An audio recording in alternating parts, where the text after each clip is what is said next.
work with SCORE, and in our efforts of working with SCORE, we provide a business development program. And all the programs that I'm talking about that is offered through MACFAC, they currently exist, but as you know, all these services require resources to continue the services or to expand the services. So that's what we're here today, to ask that we have more resources to give more services to more families to make this a reality.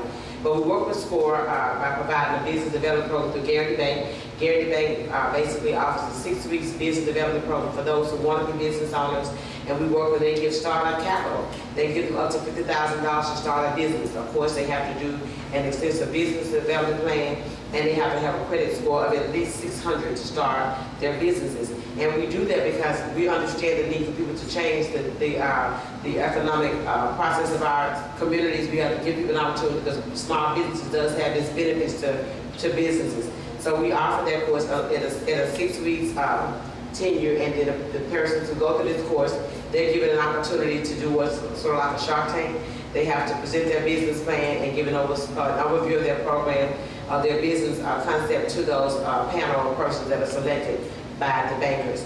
And we also have a veterans initiative. We work with veterans. We work with Richard Patton, who has a statewide veterans initiative, and we've joined forces with him to work with him by providing some services to our veterans around the transition. A lot of our veterans were deployed, and now that they are back home with their families, we've learned that the veteran life is much different than the civilian life.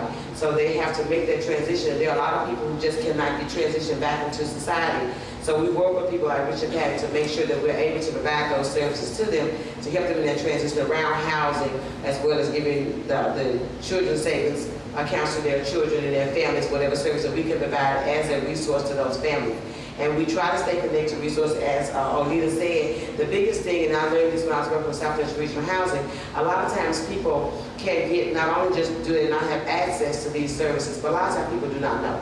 People know what they know, and most of the time people stay in their comfort zone and they stay in their cultures, and they are not aware of what services are out there. And we have to be very instrumental, especially those of us who do know, and not being hoarders of this information, but providing information to people and giving them the information that they need in order to help people become empowered and to help them change their lives. Because that is our responsibility as community leaders, is to make sure that we give those services to those persons and give resources to them and lead them to the place that they need to go. And sometimes it takes us to help them get there, and that is our responsibility.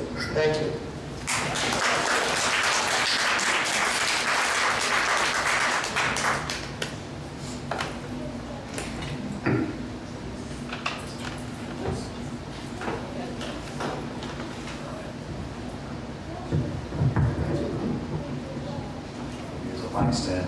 Good morning. Good morning.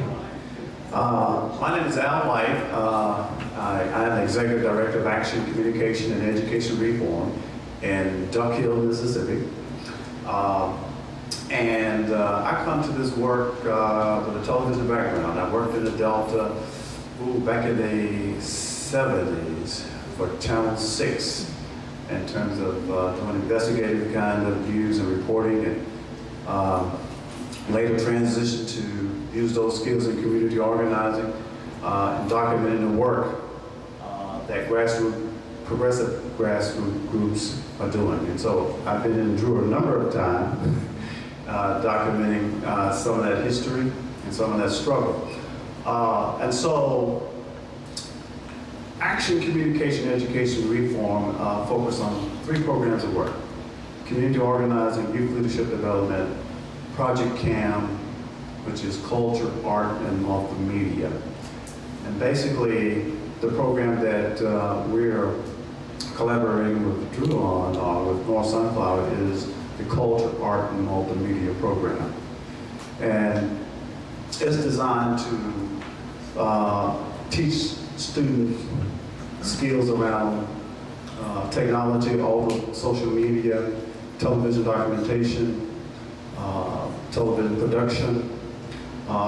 You'd be surprised at how folks or how companies use talents and can make a lot of money.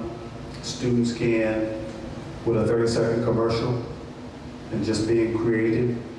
And so we try to teach them that skill in terms of using all of their talents, writing. For instance, as a producer or a production team, you have a producer, a writer, person that's on talent, in front of the camera that has talent, and then someone that kind of keeps them on track.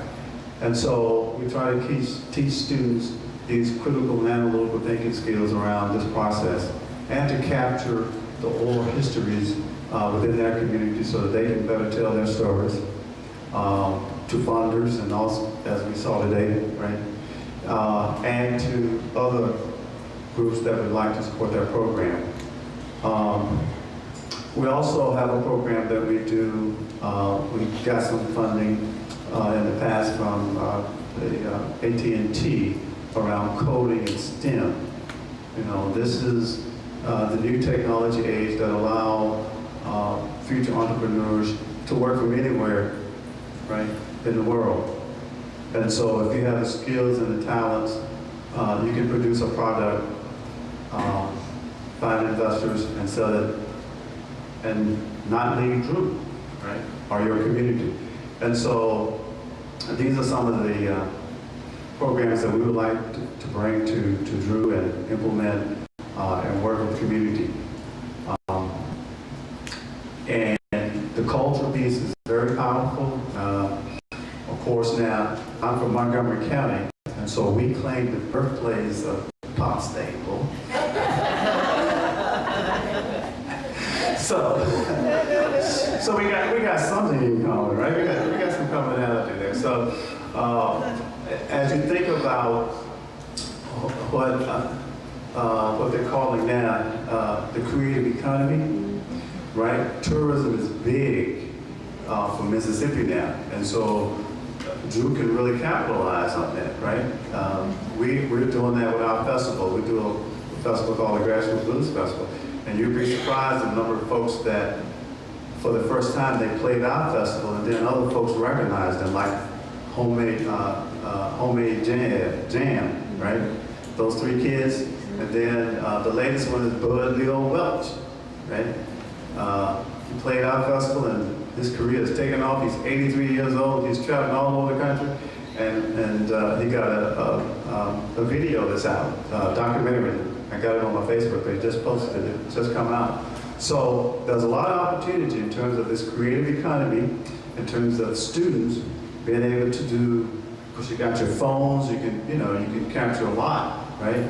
And you can be an advocate with your phone. You see what's happening with the police and these kind of issues. So our plan is to use all of these technologies so that students can use these, what I call e-tools, to become entrepreneurs. Thank you.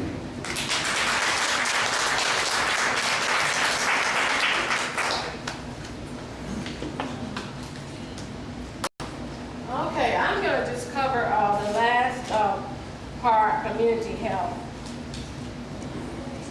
And I also have today, Dolly coming up, and Hazel Barney coming up. And then that will be it for us. Thank you, Tal.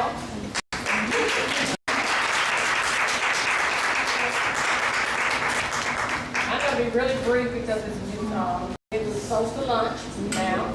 So this is going to be really short. So we can get out of California. Community health and well-being and healing. We do have some healing that needs to take place in some of our counties. We have people who are frustrated, who are depressed, who are sad, who are not happy, and who feel like they can't make it. What we need in that area is to heal, is to realize that no matter where we come from or who we come from or what our history is, there's no need to be frustrated, there's no need to be depressed, there's no need to be sad. We all need to be happy, and we can have that.